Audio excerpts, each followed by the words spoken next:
All right.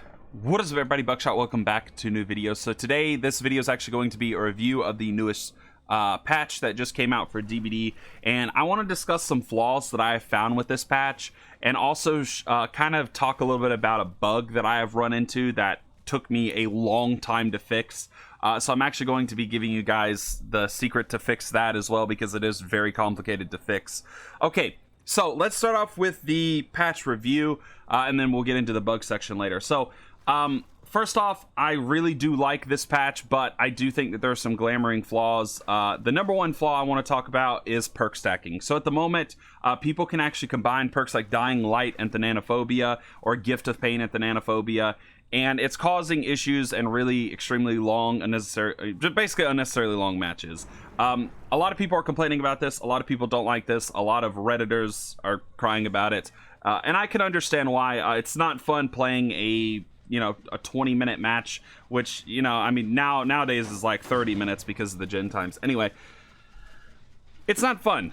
Nobody's having fun playing that, so I think my suggestion to kind of mediate this is basically add a max cap at which a perk can be used with. So, for instance, Dying Light, it's 8 tokens. So add the max cap at 8 tokens, right? So the slowdown cannot go past 8 tokens or anything like that. I think that would disincentivize using Thanatophobia with perks like Dying Light. And they could do the same thing with Gift of Pain, which I believe is 16%. They could add the cap at 16% if you're running Gift of Pain, and then you can't go over that. So it kind of make using Thanatophobia with these perks basically wasted. I think that's what they should do going forward. I think it'll really disincentivize just slapping on these 2 perks to slow down gens and healing. And at the end of the day, I think it would fix the problem. The next thing I want to talk about, which is camping and tunneling, which has currently pretty much received the biggest buff it's ever had. Decisive Strike is pretty much borderline useless, and even the borrow time effect that has been added base kit is borderline useless as well. So let's talk about it. Let's talk about how to fix this problem.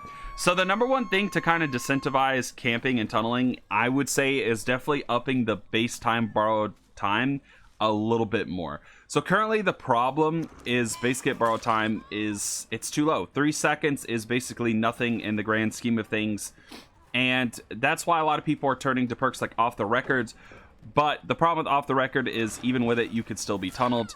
I think part of the problem is Decisive Strike was basically unnecessarily nerfed, in my opinion. I don't think Decisive Strike needed the nerf that it got. A 3-second stun in the grand scheme of things is nothing to a killer, especially since the killer's movement, or like the killer's Bloodlust has been buffed, Breaking Pallets has been buffed, recoveries from hits and misses have been buffed.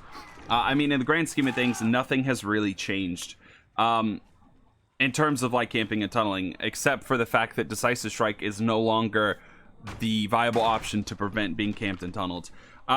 Another thing I think they could do with Decisive Strike is they could actually just add Decisive Strike base kit. Make sure the base kit one is the 3-second stun, and then I think they could rework Decisive Strike similar to what they did with Borrowed Time, where instead of it, just giving you the skill check and then you get off, they could rework it to where it gives you extra stun time. Kind of the way Borrowed Time gives you extra time when you unhook a survivor with the base kit Borrowed Time as well. I think they could do that, and it would possibly mediate some of the problems that people are having right now. Whether or not it would, I don't know, but that would have to be tested internally with behavior, I'm guessing. Okay, so another thing I do want to talk about, which I have noticed, is bugs in this game. So a lot of people are complaining about rubber banding, which behavior has confirmed as of the time of this recording that they are fixing rubber banding. It is being addressed. It is something that slipped through the cracks, unfortunately. For some people it didn't fix, for others it did. It's a very tricky situation, so I'm sure behavior's looking into it. Another thing I do want to talk about is I've noticed there's actually a bug with charms in this game.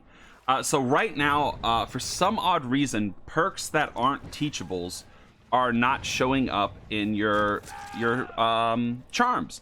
So, like, for instance, the Noed charm is not appearing for some people.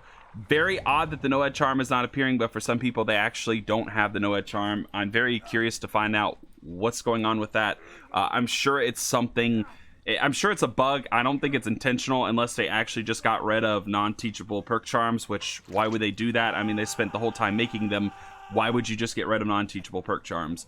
I don't know. Kind of doesn't make sense, but who knows? Maybe it's a bug. Maybe Behavior intentionally took it away because people were using the no-ed charm on the PTB, which, again, I think would just be extremely weird and very, very big waste of resources that they already had. Okay, another bug I do want to talk about, which is a very big pain in the butt to fix, is currently there is a bug in DBD, and I think it is very rare because I haven't seen anybody else get this. I have experienced this bug, and it is a very big pain in the ass to fix. I'm going to link in the description the steps to fix it, but I'm going to give you guys a brief rundown of what the bug is and how it happened. Okay, so it happened to be on Survivor. I logged in, I spawned into a Survivor match, and all I did was hit escape. And my game, for some reason, resized, and it stayed full screen, but the textures got insanely blurry. Turns out I had to go to my game user settings, and I ended up finding there that for some reason, my game resolution had been set to 234 by 154. Now keep in mind, I never did this, okay? So DBD did this by itself. So if you are experiencing this problem and you don't know what is happening, you don't know why it's happening, go to the description of the video and click the Twitter link. It'll take you right there, and it should walk you through on how to fix it. It's a brief rundown of how to fix it, but I'm sure you'll figure it out. You only need to change the resolution settings. Make sure that they are set back to 1920 by 1080 or whatever resolution that you use. But yeah, at the end of the day, it was a very weird bug. I have never experienced that in DBD before, so that was a first-time bug for me. I don't know how rare it is. I think it's very rare because I haven't seen anybody else really say that they have had it happen to them yet. So fingers crossed that it doesn't happen to anybody else, because it is not fun to fix. I spent an hour and a half trying to fix it, and it was definitely not fun. So hopefully it doesn't happen to anybody else. And but if it does, check the description. The fix is down there, and it should help. It should help you fix it easy. And finally, we have made it to the final part of the video. I want to give my review of this patch and give my honest thoughts. I really like this patch because for once, Killer feels like it's back into the power role, but I definitely think Survivor feels very clunky right now. I've seen a lot of people talking about Solo Survivor feeling very, very bad, and I could definitely understand why Solo Survivor feels bad. I mean, it just does, man. Teammates are the biggest killers in this game, and then you add in the fact that killers are actually way stronger now. It's kind of hard to win. I could see why there's complaints about solo queue. I definitely think that is a problem. I have noticed that something feels bugged with MMR. I don't know what's going on with MMR, but something's off. I've been getting some survivors that have literally 2 hours in the game. And same thing for some killers. I'm getting some killers that I believe to be brand new to the game. I mean, they've never played the game before, as far as I know. It definitely seems like a problem with MMR. I do think MMR is somewhat bugged. We'll have to wait for Behavior's official word on that, whether or not it is actually bugged. But with that being said, overall, I think this patch has been probably one of the best killer patches in a long time. I don't think killers have a reason to complain, especially now. I think the game is way easier for killer. It is very, very easy. I don't think killers really have a reason to cry or moan or groan that the game's not going their way anymore. Everything is pretty much in your favor. I do think that there should be some minor changes to base get borrowed time, possibly a decisive strike built in to kind of get rid of the camping and tunneling. Not really get rid of it, but to decentivize doing it every match, which a lot of people are doing. Anyway, if you guys did enjoy this video, make sure to leave a like, share, and subscribe. We're on the road to 1,000 subs. I will catch you guys in the next video. Have a great day, everybody. I hope you guys are safe.